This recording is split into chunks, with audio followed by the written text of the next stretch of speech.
This episode of Marijuana Today Daily is brought to you by our friends over at Curaleaf, one of the nation's top multi-state cannabis operators with 49 local dispensaries, 14 cultivation sites, and 13 processing facilities, serving up more than 165,000 registered medical marijuana patients.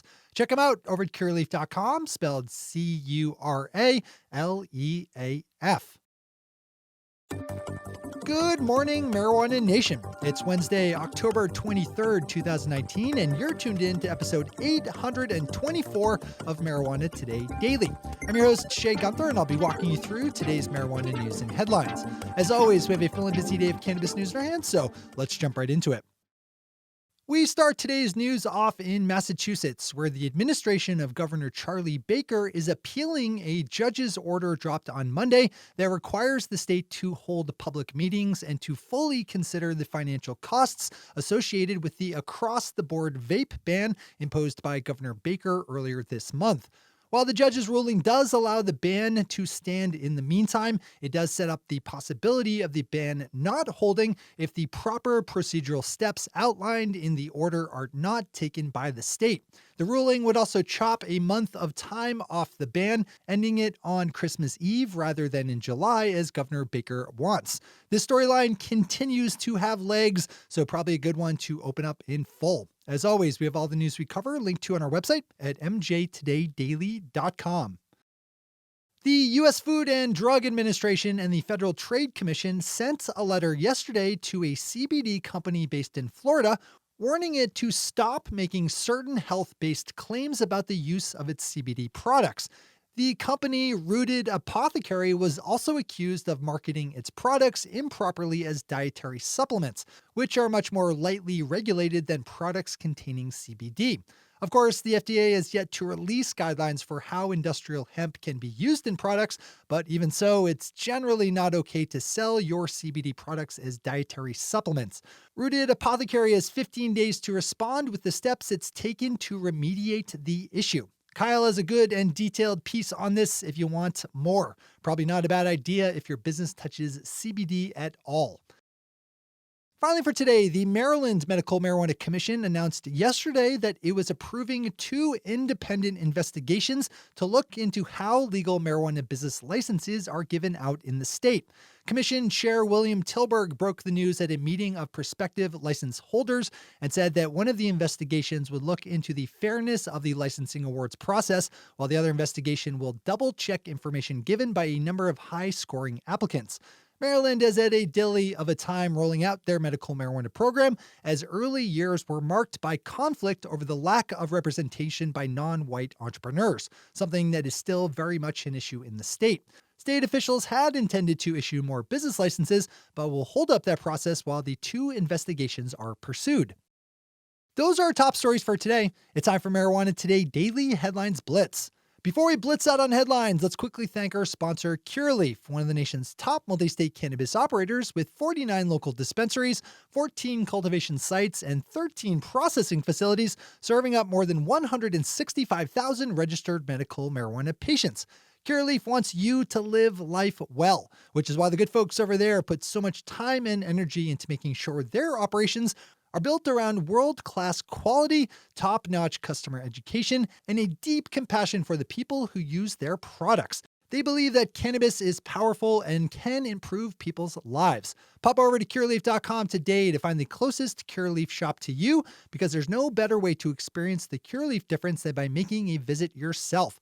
You can also, while you're over at Curaleaf.com, read about their support for the Veterans Cannabis Project, which works to expand access to medical marijuana by military veteran patients. You can check that project out over at vetscp.org, which is spelled VETSCP.org. Big thanks to everyone at Curaleaf for helping support today's show. All right, time for the Blitz. We have some good news out of Massachusetts, where the state's Cannabis Control Commission voted in favor of a proposal that eliminates the annual $50 registration fee that had been required of medical marijuana patients. Registered patients will still have to pay a $10 replacement fee if they lose their card.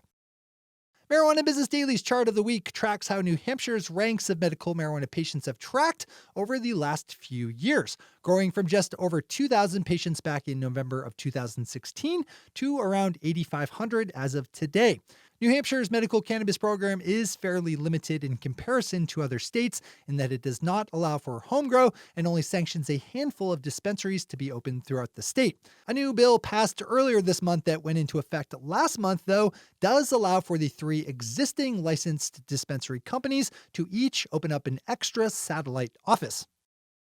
We have some new numbers out of Canada that shows that legal cannabis sales in the province of British Columbia are on the upswing after the province got off to a relatively slow start with allowing legal cannabis sales.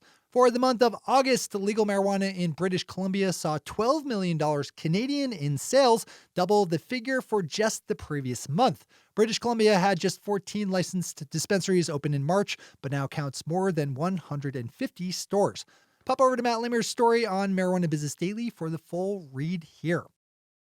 National Public Radio takes a look at a storyline that I think we all need to have on our radars, and that's the potential impact that cannabis cultivation could have on air quality, as marijuana terpenes and other cannabis-related volatile organic compounds, known as VOCs, can contribute to the formation of smog. Given the very serious challenges we're facing with the negative impacts of climate change, it seems pretty important that we fully understand the role legal marijuana could play, however small in that picture. If we don't know about a problem, we stand no chance of fixing it. Follow this storyline. Deb Borchardt over Green Market Report has some new numbers out of Marijuana Data Cruncher headset that suggests that legal marijuana consumers are starting to factor in the price of cannabis more often when making buying decisions in dispensaries. Headset broke down the numbers by age demographics, and as you shouldn't be too surprised to hear, younger consumers have less disposable income and thus are more likely to look for cannabis deals. As marijuana markets mature, it will become all the more important that you stay on top of consumer trends like this. Another good one to read in full. The state of Connecticut just added 5 new conditions to its list of qualifying medical marijuana conditions. Included in the 5 new conditions are intractable neuropathic pain, which tends to be a commonly cited condition in other states. So it's likely Connecticut dispensaries will see a pickup in business. There are just over 37,000 registered medical cannabis patients in the state. And finally for today, Tom Angel over at Forbes picked up on the latest edition of the National Gallup Poll, asking people their opinions on making marijuana legal. That number, which stood around 25% when I was getting started in drug policy reform back in the late 90s, now stands at an even 2/3, as 66% of Americans now agree with the idea that cannabis should be made legal. As Tom points out, that level of support has held even compared to previous months, despite the ongoing vape health scare, which seems a good sign. All the normal caveats apply here, as Republicans are far less likely to be in favor of sensible progressive cannabis policy reform, as are older people.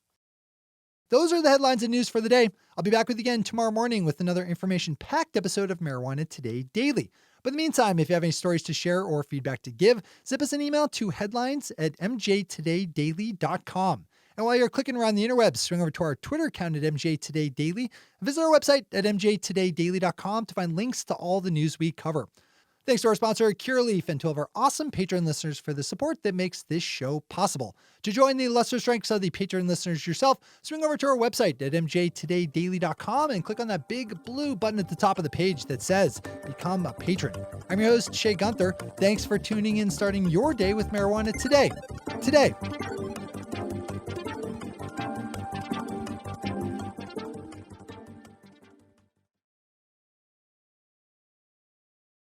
One take, Shay. One take.